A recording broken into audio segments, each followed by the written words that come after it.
Sambil menggenggam rumput emas petir alias rumput 5 daun yang ia rebut dari para master alam atas, Xiao berjalan tenang di tepi sungai menembus kilatan petir-petir yang menyambar-nyambar. Sejak bertekad ingin meningkatkan level kultivasinya, Xiao mencoba meneliti kekuatan spiritual petir di tempat yang ia pijak agar bisa digunakan untuk menyempurnakan teknik Xuanni. Dan ketika ia mulai memahami lonjakan kekuatan petir di sekitarnya, teknik singa Xuanni yang selama ini belum maksimal akhirnya sukses menerobos belenggu teknik berharga di tanah berbahaya.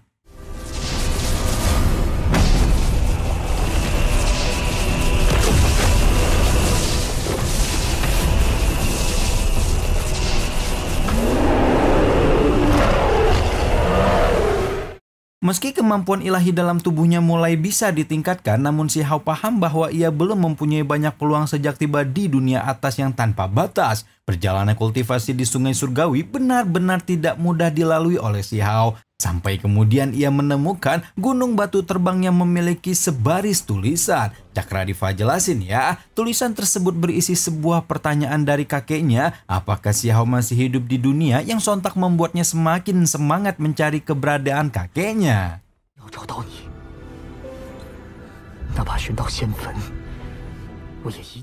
Hari berganti, angin tetap berhembus. Xiao terus melanjutkan langkahnya demi menemukan kakek Zhuangtian yang sempat menjadi tawanan penjara hitam. Hingga pada akhirnya di tengah perjalanan panjang, ia berjumpa dengan seorang master penuh talenta yang bernama Li Yunchong. Dari kejauhan Xiao mengamati seluruh tubuh Yunchong yang merupakan seorang dewa dari provinsi Tianyun yang sangat melegenda. Pancaran ketangguhan Yunchong tampak jelas membuat Xiao bengong karena ketangguhan energi petir yang mampu menyempurnakan teknik burung ilahi.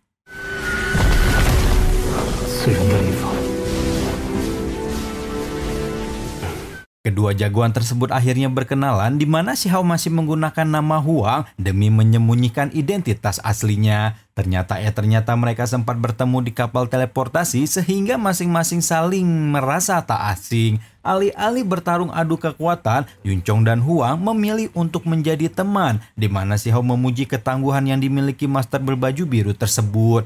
Setelah tahu kalau Yunchong berasal dari Tianyun, Xiao langsung menanyakan legenda tentang dua master terkuat dari sekte tersebut. Ternyata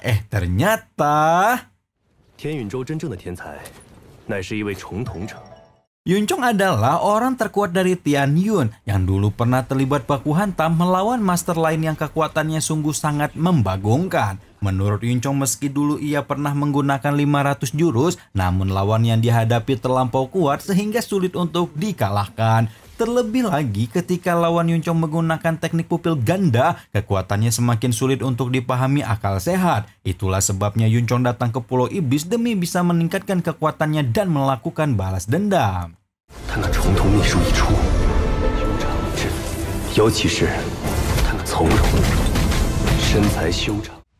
Dengan demikian, bisa dikatakan Xiao dan Yunchong mempunyai tujuan yang sama setelah menginjakkan kaki di tanah berbahaya Pulau Iblis. Alhasil mereka saling bertukar kekuatan untuk menguji seberapa tangguh mereka demi bisa menuntaskan misi masing-masing. Xiao yang baru saja meningkatkan level Xuanni miliknya harus menghadapi burung ilahi berkekuatan petir milik Yunchong. Akibatnya baku hantam di antara mereka tak terelakkan dan mampu membuat alam sekitar bergetar.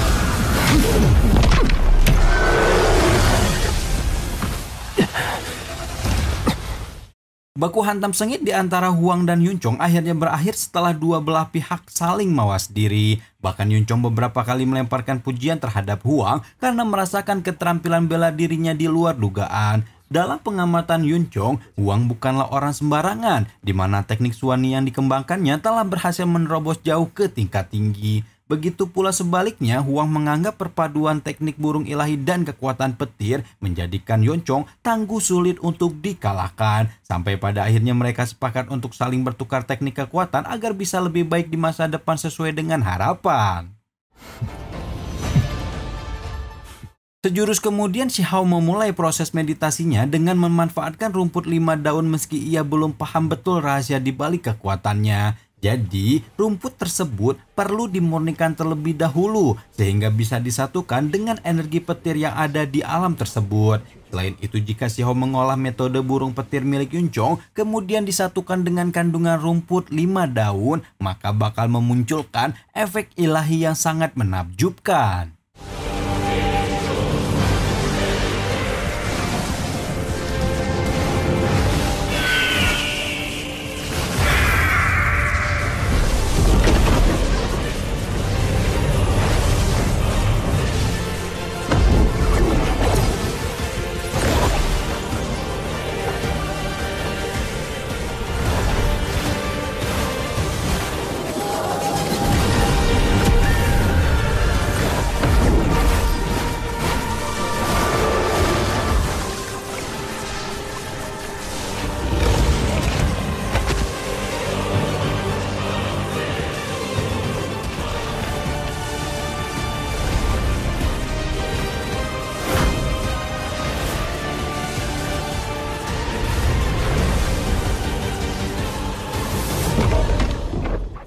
Rupa-rupanya efek penyatuan energi petir yang dilakukan si Hao turut berimbas pada batu ilahi yang kini berubah menjadi Sandianshi alias batu petir. Hingga tiba-tiba saja keduanya dikejutkan dengan kemunculan mayat dewa pembawa kuali yang mendadak mengeluarkan serangan aneh misterius. Beruntung bagi mereka serangan tersebut langsung dikendalikan dengan sigap oleh si Hao meski air dari sungai surgawi menyembur untuk menyedot keduanya.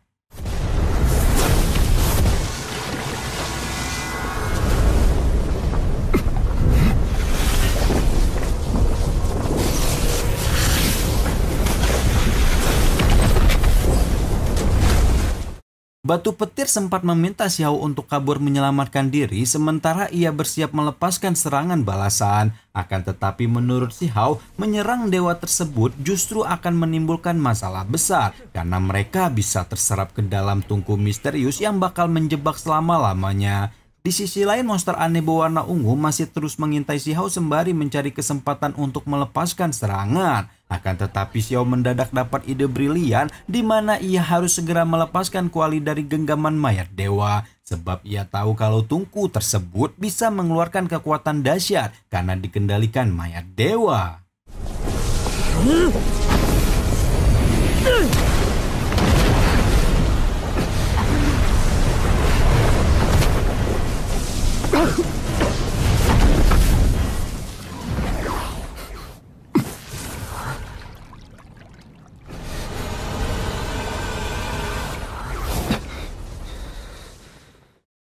Ternyata harta karun yang kemudian berhasil diambil alih oleh si Hao merupakan tungku pil misterius yang mengandung banyak ramuan ajaib. Menariknya, benda tersebut juga semakin memancing rasa penasaran monster ungu yang mengamati gerak-gerik si Hao dari balik bebatuan. Melihat si Hao sukses mendapatkan tungku misterius, batu petir ilahi tak kuasa menahan kegembiraannya karena mereka sebentar lagi bakal semakin tangguh dan kuat. Hingga akhirnya...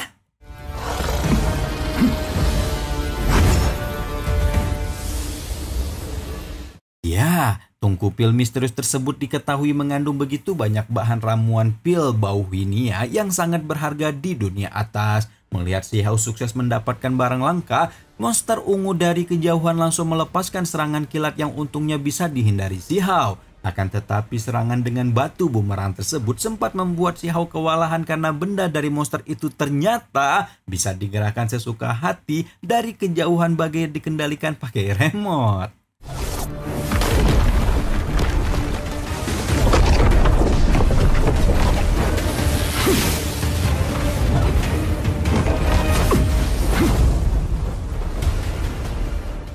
Monster pencuri yang sebelumnya mengintai si Hao ternyata hanya ingin menguasai tungku pil misterius yang begitu berharga. Akan tetapi tentu saja keinginan itu tidak mudah diwujudkan mengingat mata batin si Hao mampu mengetahui seluk-beluk makhluk tersebut. Dalam pengamatannya, makhluk itu hanya merupakan praktisi api yang dibekali dengan kekuatan rahasia penjaga ranah kultivasi. Maka dari itu, si Hao dan batu petir ilahi enggan bertarung secara totalitas, melainkan ingin memancing monster itu mengeluarkan kekuatan rahasianya.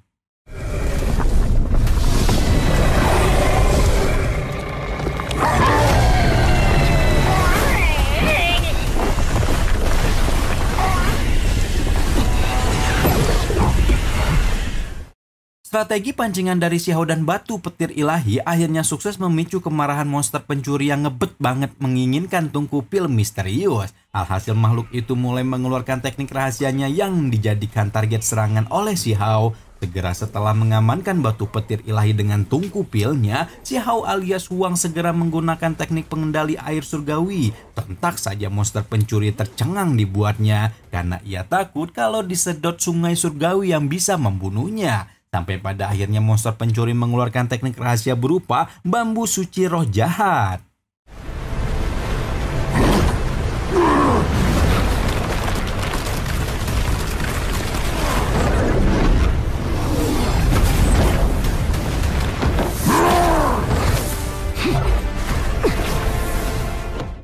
Tapi strategi yang dipakai si Hao sempat membuatnya kena serangan musuh sehingga ia harus berlindung di dalam tungku pil bersama dengan batu petir. Di dalam benda ajaib itu, si Hao berusaha menahan rasa sakit sambil menyusun trik lain untuk bisa menyerang balik monster pencuri. Mantan kaisar negara batu tersebut meminta batu petir untuk mengalihkan perhatian monster agar ia bisa melepaskan serangan dengan kekuatan yang baru saja ia latih.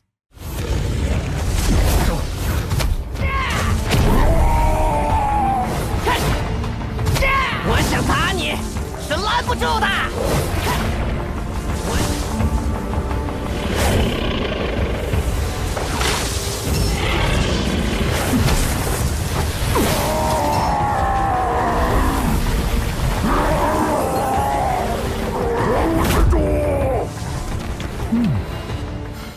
Di sisi lain, leluhur Jin Hao yang telah menjelma jadi pemilik armor perang abadi sedang meninjau prasasti dewa alam atas. Bersama dengan ajudannya, Jin Hao bertekad melakoni pertarungan di antara 10 negara demi menjadi yang terkuat. 我才是10周之内战力第一。